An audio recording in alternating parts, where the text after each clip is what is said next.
Welcome అందరికి। ఇది అరుణాచలంలో మన డే 2 ఆల్రెడీ థంబ్నైల్ లో చూసే ఉంటారుగా। మనం అరుణాచలంలో ఎక్కడ స్టే చేయాలి, మేమైతే ఎక్కడ స్టే చేసాం అనే దాని గురించి అయితే ఈ కంప్లీట్ వీడియో అయితే ఉండబోతుంది। ఎక్కడ స్కిప్ చేయొద్దు దయచేసి। మీరైతే ఈ ముందు వీడియోలో చూసే ఉంటారు, మనం కాట్పడి జంక్షన్ నుండి వేలూరు న్యూ బస్ స్టాండ్ మీదుగా అరుణాచలంకి అయితే రావడం జరిగింది। అరుణాచలంలో బస్ దిగ్గంగానే ఇక్కడైతే ఒక ఆటో అయితే మేము మాట్లాడుకున్నాం। పర్ ఆటో వచ్చేసి 300 ఛార్జ్ చేశారు। 2 ఆటోస్ అయితే మాట్లాడుకున్నాం। ఇక్కడ నుంచి అయితే మనం ఈ రోజు స్టే చేయబోయే రూమ్కి అయితే వెళ్తున్నాం। మీకు ఎదురుగా కనబడుతున్నదే ఈశాన్య గోపురం। అది మనకేంటంటే ఇవి 7 గోపురాలు అయితే ఉంటాయి।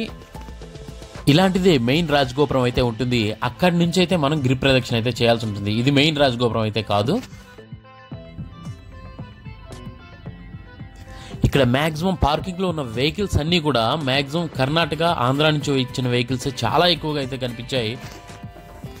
ప్రస్తుతం మనం వెళుతున్నది అయితే రమణ మహర్షి ఆశ్రమానికి వెళ్లే దారి। ఈ గుడిని మీరు చాలా వీడియోస్లో అయితే చూసే ఉంటారు। ప్రెజెంట్ అయితే మన రూమ్ దగ్గరలోకి అయితే రీచ్ అయ్యాం। మెయిన్ రిసెప్షన్ దగ్గరికి అయితే మనం వెళ్తున్నాం, ఎందుకంటే మనం 3 days ముందే వాళ్ళకి కాల్ చేసి రూమ్ అనేది అలాట్ చేసుకోవడం అయితే జరిగింది। ఈ చారిటబుల్ ట్రస్ట్ పేరు వచ్చేసి శివ సన్నిధి। ఈ చారిటబుల్ ట్రస్ట్ ని నడుపుతున్నది మన తెలుగు వాళ్ళే। ఇక్కడ నుంచి లగేజ్ అంతా తీసుకొని మనం రిసెప్షన్ వైపు అయితే బయలుదేరాం। విషయం ఏంటంటే మనం 3 days బ్యాక్ అలర్ట్ చేసుకోవడం వల్ల మన నేమ్ ఆల్రెడీ ఇక్కడ అయితే రిజిస్టర్ అయింది। దానివల్ల మనకి రూమ్స్ అయితే చాలా తొందరగానే అలర్ట్ చేశారు। ఇక్కడైతే ఒక బుక్ స్టాల్ కూడా వీళ్ళు రన్ చేస్తున్నారనమాట। ఈ బుక్ స్టాల్లో చాలా వరకు ఆర్గానిక్ కొన్ని ప్రోడక్ట్స్ అయితే అమ్ముతున్నారు। అలాగే ఈ రమణ మహర్షి గారి, ఇంకా అరుణాచలం అంటే శివుని తర్వాత అంతగా ఫేమస్ అయిన వారు ఎవరైనా ఉన్నారు అంటే శ్రీ రమణ మహర్షి గారు। ఆయన ఆశ్రమం కూడా మీకు అయితే చూపించే ప్రయత్నం అయితే చేస్తాను। ఆయన తాలూకా కొన్ని బుక్స్ అయితే మీరు ఇక్కడ చూడొచ్చు। ఆ బుక్స్ ఇక్కడ అయితే సేల్ చేస్తున్నారు। మనకైతే ఈ రూమ్ బ్యాక్ సైడ్ అయితే కొన్ని రూమ్స్ అయితే అలాట్ చేశారు। మనకైతే ఫస్ట్ వేరే ఒక దగ్గర చెప్పారు వెళ్ళి చూడమని, తర్వాత అది వేరే వాళ్ళు అలర్ట్ చేసుకున్నారని చెప్పి వేరే ప్లేస్లో అయితే మనకి ఇవ్వడం జరిగింది।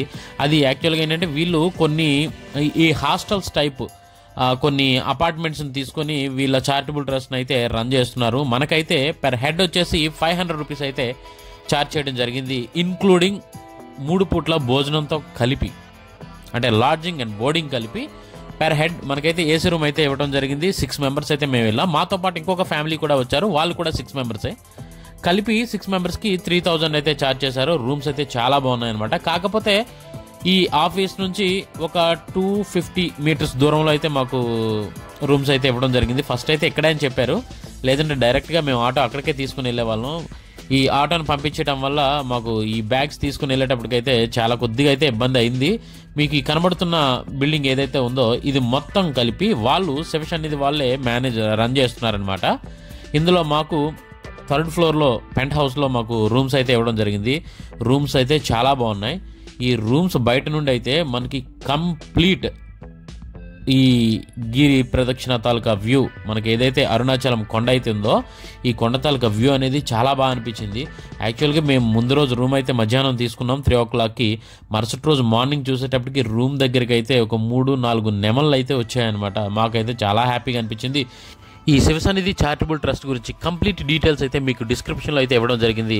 ఎవరైనా వెళ్ళే వాళ్ళు అయితే కన్ఫర్మ్గా వీళ్ళకి కాంటాక్ట్ చేసి రూమ్ అలాట్ చేసుకుని అయితే వెళ్ళండి। మేమైతే నైట్ దర్శనం అయితే ఫినిష్ చేసుకుని వచ్చేసాం। ఇక్కడ మీకు చెప్పాను కదా, డిన్నర్ అండ్ లంచ్ బ్రేక్ఫాస్ట్ కూడా ఇక్కడ విత్ ఇన్క్లూడింగ్ 500లోనే। ఇదే వీళ్ళ తాలూకా డైనింగ్ హాల్, ఇది మన తెలుగు వాళ్ళది। ఇక్కడ అచ్చమైన తెలుగు భోజనం అయితే దొరుకుతుందనమాట। సో మేమైతే దర్శనం ఫినిష్ అయిన వెంటనే డైరెక్ట్గా అదే ఆటో పట్టుకొని డైనింగ్ హాల్కి అయితే మేము రావడం జరిగింది।